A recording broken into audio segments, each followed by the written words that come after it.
I'm with Greg Johanson. Hi, Greg. Hi. So, you're very much Mr. Hakomi, aren't you? Yeah, I've been with Hakomi for many years. One of the founding trainers of the institute. How did you get to that? You know, you started out in life being a minister, didn't you? Yeah, I did, and well, I think like a lot of things in my life, it just all kind of evolved by mistake, and one thing leads to another. But yeah, I'm an ordained United Methodist minister, and when I was doing theological training in Atlanta, I got into a lot of what's called clinical pastoral education and pastoral counseling, and that was all pretty much a psychodynamic approach. It was kind of influenced by Tom Malone and Carl Whitaker and Harry Stack Sullivan, kind of a relational psychodynamic approach where the idea was that the relationship is the therapy, and so I got heavily immersed in that. And one of the things that was said without saying it was that was the real stuff, and anything else was kind of froth on the water. But when we left Atlanta and went back to Oregon, I was involved in ministry there. My wife got involved in therapy by mistake with a guy named Don Nickerson, who had a pastoral background. That was, I think, the reason we went to him. But it turns out he was happened to be the best Gestalt therapist in town, and obviously did good work. And so the experience of that kind of won out over the theory that it wasn't supposed to be any good. And so I got deeply involved in experiential therapies, Gestalt and bioenergetics and psychodrama and so forth. And then and Don had a center, and one day he brought in Ron Kurtz, who had just published a book called The Body Reveals, kind of a psychology of the body. And so we watched him work, and there was obviously something really right about what he was doing. And myself and others who had studied with him back then, this was like in the late 70s, I kind of asked him what he was doing, and he didn't exactly know, because on the one hand he's a genius, literally, in math and physics and such things, but on the other hand he was working very intuitively and spontaneously and drawing from all kinds of sources, and had a background in Buddhism, Taoism, and all kinds of things, and so about that time, again, a number of us kind of invited him to study himself, kind of like it was the NLP days when the Structure of Magic was published, and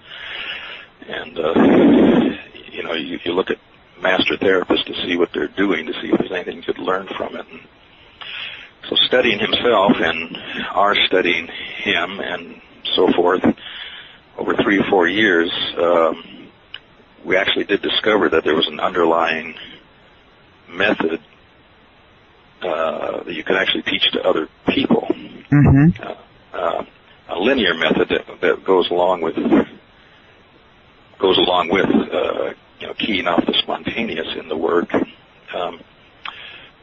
so anyway, when he finally figured out there's a method you could teach to other people, then the Hakomi Institute itself was founded in the early 80s, and we started offering workshops and trainings to other folks. And so I've been with it ever since. Yeah. So that's a very very interesting story, in a way that for you personally, it was a triumph of experience over the logic of the training you had received. And in terms of Hakomi, it was very much observing the reality of this intuitive healing flow in order to discover the method in it. So in both cases, very much sticking to the experience. Yeah, very much so. I think we all have a sense of how limiting just talk therapy is when you talk about experience as opposed to entering into it. And again, I had that interpersonal psychodynamic background, relational background, and one additional aspect that Hakomi brought forward was the intrapsychic aspect that the person themselves can be in touch with their own experience. Mm-hmm. And there's a deep internal wisdom that you can invite people into. So that helped combine the interpersonal and the intrapsychic and made for a fuller therapy. I think I've always been driven over the years. I'm still driven by what it means, what human transformation means, and what that's about, and how you can support it. And I'm always kind of looking for the next piece, and so forth. So that's driven me to study pretty deeply and widely over the years, because I'm always inspired, and I'm always left with questions or dissatisfied about what we're not getting, what we're not doing, what we're missing. And one of the things that you have paid a lot of attention to is mindfulness. Yeah. And I think that's Ron's real brilliant contribution to the field, is not just using mindfulness as an adjunct to therapy, which some people have had good luck with, but actually using mindfulness as the main therapeutic tool within the session. Mm-hmm. And so if you think of therapy in terms of the organization of experience, that we all organize our experience, we all make sense of our experience, try to find meaningful ways to understand the world and ourselves in it. Once we make sense of the world, that's not a therapy issue, but trouble is a lot of us make sense of the world in such a way that we kind of organize out certain things, like support or intimacy or authenticity or who knows what. And mindfulness, really is the premier tool for being able to study your experience as opposed to simply being at the mercy of it. Watts Levick and so forth, all those folks, they said, consciousness is the problem. And so, they developed hypnotic ways to get around it. But mindfulness actually allows you to study consciousness and take a step back, get distance from it, and notice what we do to create our worlds, to construct it. So getting that distance is a very powerful thing, and a very experiential thing, because you can't do it without being highly attuned to present moment experience. Yeah. So Excuse me.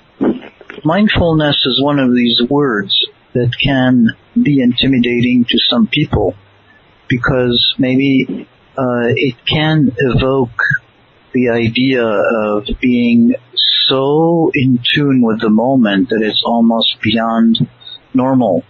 And obviously that's not the way that you use it in a session. So do you want to talk a little bit more about what mindfulness is within the context of experiential therapy? Yeah. Well, I think it's probably helpful to, excuse me, got a little frog in my throat, to contrast with ordinary consciousness. which carries us through most of the day. And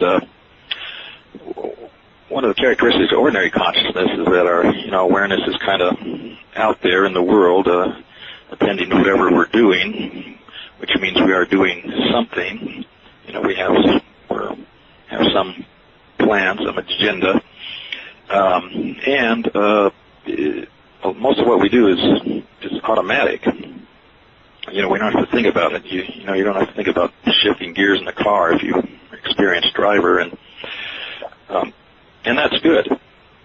Like you wouldn't want to have to be aware of all these things.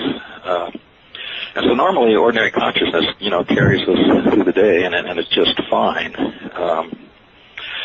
But if you, in your life, if you start to notice that, that you're unhappy on some level, it could be that you're in an unhappy situation, externally. Mm-hmm. It could be that internally, you're organizing your life in such a way that adds unnecessary suffering to the life we already have. Mm-hmm. And so if you get a little suspicious or curious about how you're organizing the world, and you wonder why you can't enjoy going to a party when your friend can, your friend's having a good time, and you kind of feel like you're starving in the midst of a banquet, you get curious about that, then mindfulness can be a very powerful tool to help you be curious. And I think curiosity is a good word. Mindful is kind of a technical Buddhist word in one way, but the essence of it is helping helping yourself to get curious about yourself, study yourself, take yourself under observation, and which means slowing down and turning your awareness toward present moment experience, and kind of being in more of a receptive mode where you kind of give up your agendas and trying to prove anything or do anything, and just check in with what is. So I want to maybe just summarize a bit of what I'm hearing with something where it's sparked by curiosity, not just taking for granted that what you do automatically is the only way to do things. A sense of looking a little bit as if from the outside at what's happening, reflecting on it.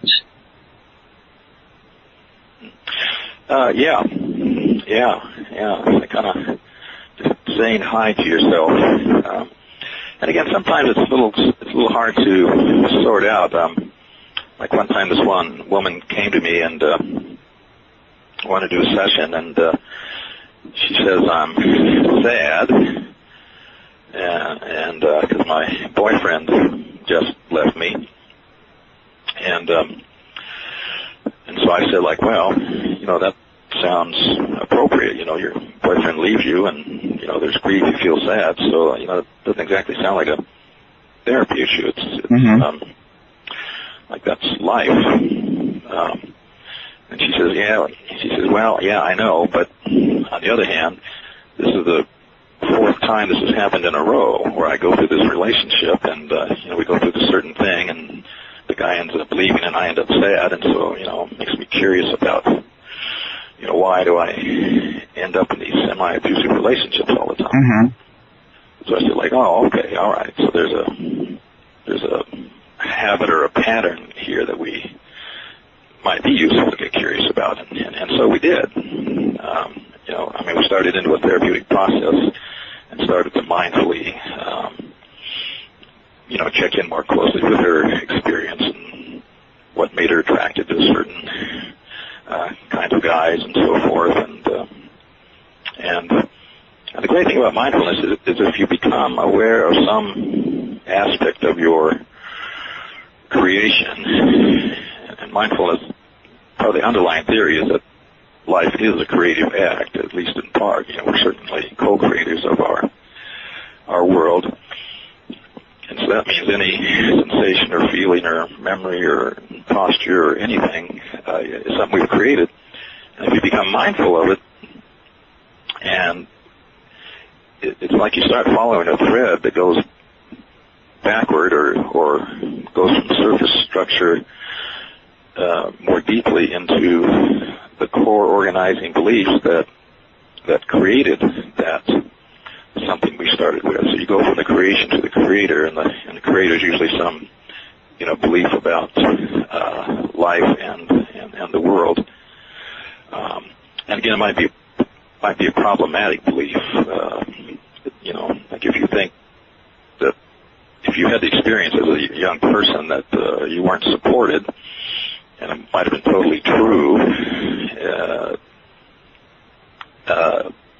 in that situation growing up, but then you're 40, 50, 60 years old and you still think you're not supported, and the truth is there's people all around you who are willing to support you in certain ways. So mindfulness helps access those core beliefs and helps you update the files and, bring in new, open yourself to a wider reality, to a richer possibility for life. But of course, that's a scary thing. If you go down deep into an issue about support and you realize that, you did have these core foundational experiences of not being supported, the possibility of allowing in support later on can really scare you because, your unconscious says, like, oh, wait a minute, the last time we allowed ourselves to be supported, we were, deeply disappointed. And so, working with barriers is a fundamental part of the work, but mindfulness helps you access those barriers and get clear about what they are and what they need. So maybe we can come back later to the beliefs that you mentioned, but wanted to thank you for your description there of examining things, because it made a little more clear what you had said earlier about mindfulness being a state of being receptive. And so what you described, this process, is not a process of forcing change, but a process of being very open to seeing what comes up and to notice what comes up as a very important prerequisite to any change happening. Yeah, that's well said. So yeah, we're talking about change without force, and we're also talking about lazy therapists because if someone feels safe enough with you to turn their awareness inward toward their felt present experience, and you think of them in terms of a living organic system, not a machine or something, but they will go to where they need to go. They'll discover what's going on within them and again what they need, and the therapist is more following instead of directing or leading like we do in most of our Western-oriented kind of therapies. Mm-hmm. Yeah. Again, which is nice because, people are discovering things for themselves in a mindful state of consciousness, so you don't have to talk them into anything or float any interpretations that you have to get into a defense about or argument about. Like the person names their own experience as you help them be in touch with it. So maybe this would be a good time to talk a little bit more about what happens in a session. Obviously, no two sessions are alike, but if you want to maybe describe a specific situation to have a little bit more of a hands-on sense of what it's like. Yeah. Well, to go back to what you said before, it's absolutely true that no two people are alike. It's like fingerprints. There's no two people in the world that think alike or move alike or have the same posture or walk alike. I was struck by that just going down to the YMCA like I used to do when I was in Chicago and just watching how people work on one of those elliptical machines. It's almost the same mechanical routine everyone's doing, but everyone has such a distinctive way of doing it. And so it's one of the great things about therapy is you absolutely never get bored because everyone's absolutely unique. And so you never know what you're going to find. And so that puts in a little plug there for thinking of people as non-linear systems, by the way. Again, not machines. Yeah. But anyway, if someone comes in the door, they're usually often, most often, they're disturbed by something. They have some anxiety or depression or whatever, or stress that they want to get at. And if they're willing to look at their own part in it, in their life, in their situation, then the first part of a session would just be, making enough contact and developing the therapeutic relationship to the point where they feel safe. Because you can't go to the next step of asking someone to be mindful unless they feel safe, because if they have to keep one eye out on you to wonder what you're up to or what your game is or what your deal is that you might be running on them, they really can't pay attention to their inner experience. So that's common to a lot of therapies, therapeutic relationship, establishing safety. But then if that's there, then the next phase would be, and let's say they presented with some kind of sadness, the next stage in Hakomi would be not to simply talk about the sadness for very long, to tell stories on top of stories.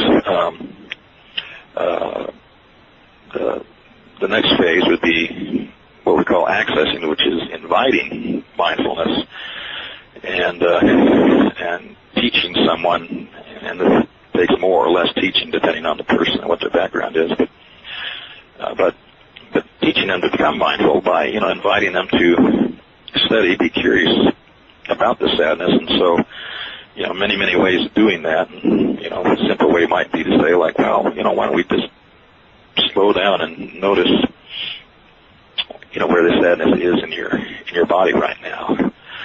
And if they're able and willing to do that, then all of a sudden they're not talking about a sad story, but they're bringing their awareness to bear on some sadness, and maybe they notice something in their chest, and if they stay with it, maybe they notice a little flushing or something around their cheeks, neck,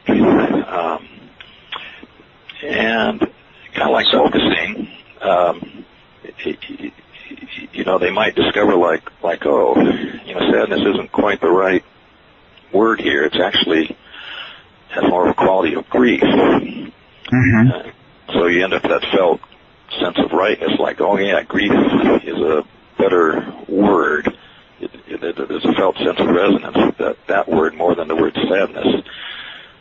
And of course, this gets us into the issue of how words can be the birth or death of meaning. Yeah. And, so I want to just take just a brief moment here to say, in a very, very beautiful way, you're describing that what you're doing to help people come into mindfulness is the combination of slowing them down and then slowing them down and drawing their attention to the inner experience and specifically the body, so that without even having to say don't think, or you're just actually bringing them to focusing on the actual experience and seeing it unfold moment by moment. Yeah, exactly. And so you haven't even used the word mindfulness or given any talk or anything, but just invited them into, and again, you have to do more or less of that with the person depending on who they are, but just invite them into the immediacy of their experience. And then, again, you have an underlying faith or trust that there is an organic wisdom at work here that wants to move things toward greater wholeness or complexity and so forth. The way Diana Fosha and Gendlin and a number of people talk about it. Yeah, and there is an impulse to heal. Yes, and you're also describing the attitude of yourself, the therapist, is to not be so hung up on the words, but to see the words as something that also unfolds, because it's not that the words are very specific, but it's a process of the interaction of the client with the words as they're in their state of mindfulness, and then little by little things get a little bit more, in focus, like in focusing. Yeah, that's right. So we talk a lot about the mind-body interface in Hakomi, or going back and forth between words which express meaning, which of course is very important, and direct experience. And so we're always going back and forth, and we're always listening. Like, do the words really have a live quality to them that express meaning, or are they getting a little too much distance, a little too abstract? And if that's the case, then we invite people again back more into the body, the experience, because we want the words to come out of the experience. We don't want to impose the words on the experience. But so words are necessary, but it's tricky. And so, yeah, we're always going back and forth between bodily experience and words that give meaning. Mm-hmm. But if you do that first stage of accessing, of inviting mindfulness, then the next stage is what we call deepening, or just trying to maintain the mindfulness. Like the problem is that most people, if you ask them a question like where is it in your body, they'll go inside and get the answer, like I have this sense in my chest, and then they'll pop out in interpersonal consciousness to tell you the answer. Mm-hmm.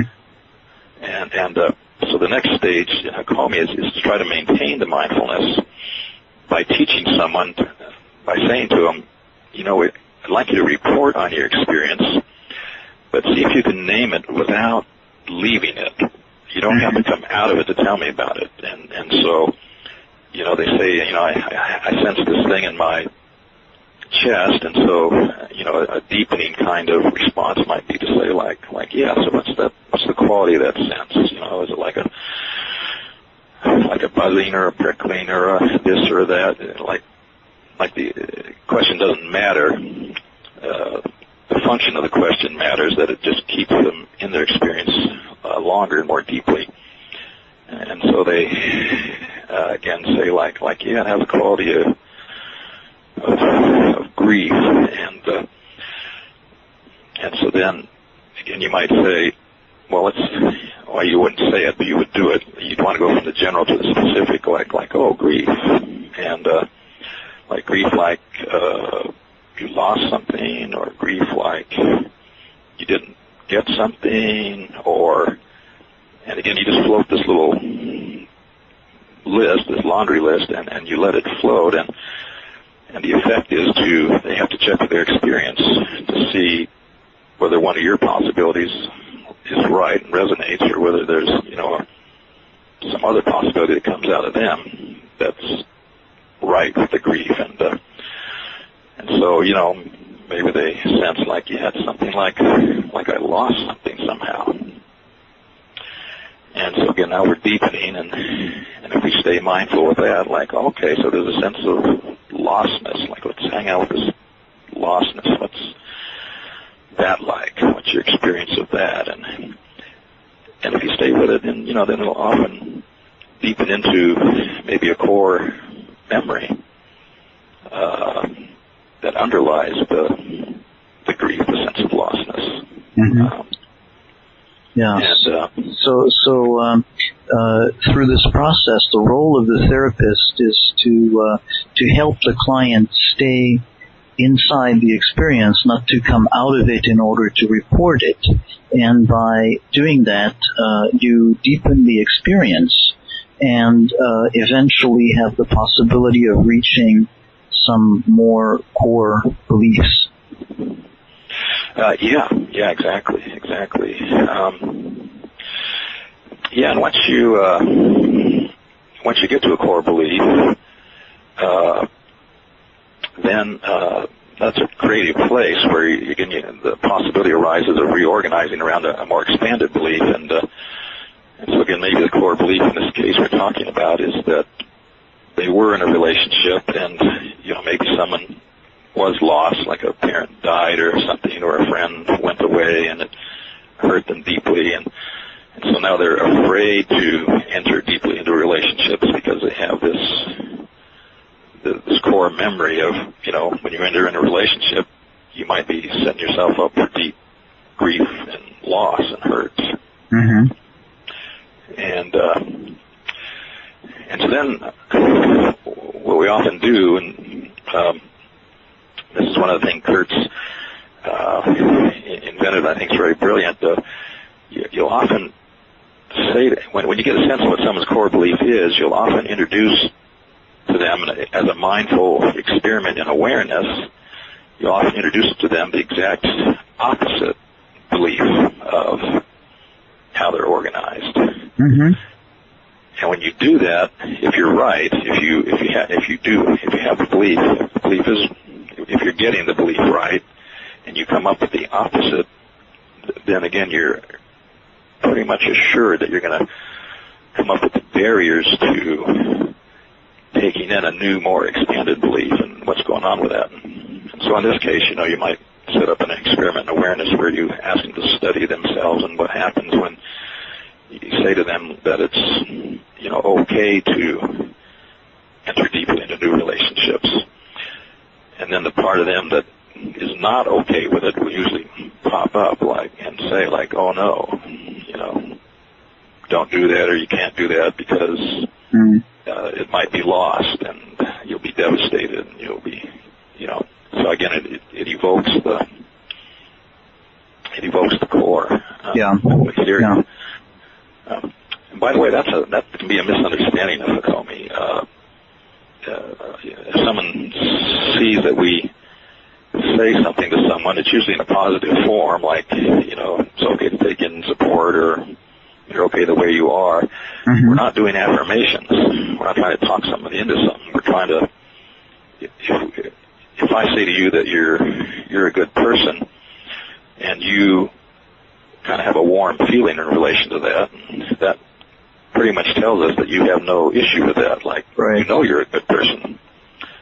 But if we think that's an issue for you, and we say you're a good person, again, we're not trying to talk you into anything. We're trying to evoke a part of you that doesn't believe that. Yeah, and it's happening at a stage where you're very mindful at this stage of the process. So, and the process you've been describing is one of, deepening the sense of resonance of the client being able to listen to words and check the words versus his internal system or her internal system. So by the time you go with that statement, that core statement, they're in a mode of being able to say, this is me or this is not me. Yeah, absolutely right. And so it all depends on mindfulness. Like if you say something like you're a good person to someone in ordinary consciousness, it doesn't go anywhere. It doesn't have much of an effect outside of normal social, discourse. And so, all these things depend on that experiential state of mindful awareness of the present moment, just like you said.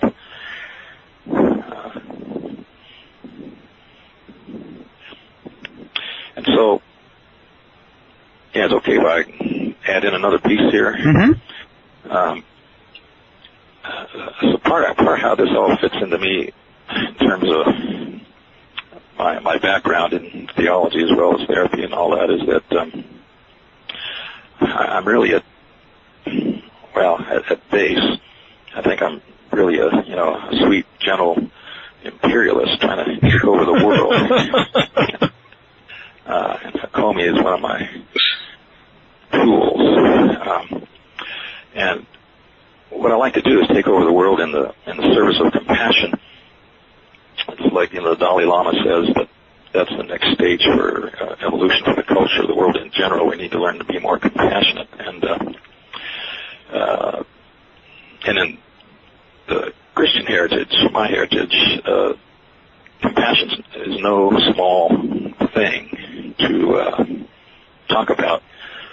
like in the Christian scriptures, the only person that's said to be compassionate at all in all the Christian scriptures is Jesus himself. Said that he's compassionate. And the reason that's such a big deal is that the translation of that in Greek is being moved in the guts. Mm-hmm. And so it's important for me in the overall scheme of things that we do things that raise consciousness, which means enhance our ability to be compassionate. And so when you can help someone in this therapeutic way be compassionate with their inner world, whatever parts of them are disturbing, maybe they're not so compassionate with whatever's bothering them, their sadness or their anger, their rage or jealousy. If you can help them get to the point of bringing compassionate awareness to that, doing some healing, there's a ripple that goes out for that, and hopefully you build on that so that, better ability to be compassionate with yourself becomes a better ability to be compassionate with others, and perhaps an enhanced awareness of how culture and social structures have impacted some of our abilities to be compassionate, and we keep growing in compassion so that you have compassion for yourself, for your family, for your loved ones, and then going beyond that to your tribe. If it ends with the tribe, that's as far as our compassion goes, then we end up with the tribal warfare we have in the world today. Mm-hmm. And so, beyond your tribe to, the larger community of tribes in the nation, and beyond that to, all the beings in the world. And so there's an overall thrust of, again, trying to do whatever we can to move things toward, expanded compassion, so that when something happens to someone else in some other part of the world, it's not just them over there, it's really us. And if we sense that, which Ken Gilbert talks about a lot, if we sense that they're not us, that they are us, then we're actually moved to do physical, action in the world to remedy these things. Yeah. So it's all part of a larger scheme.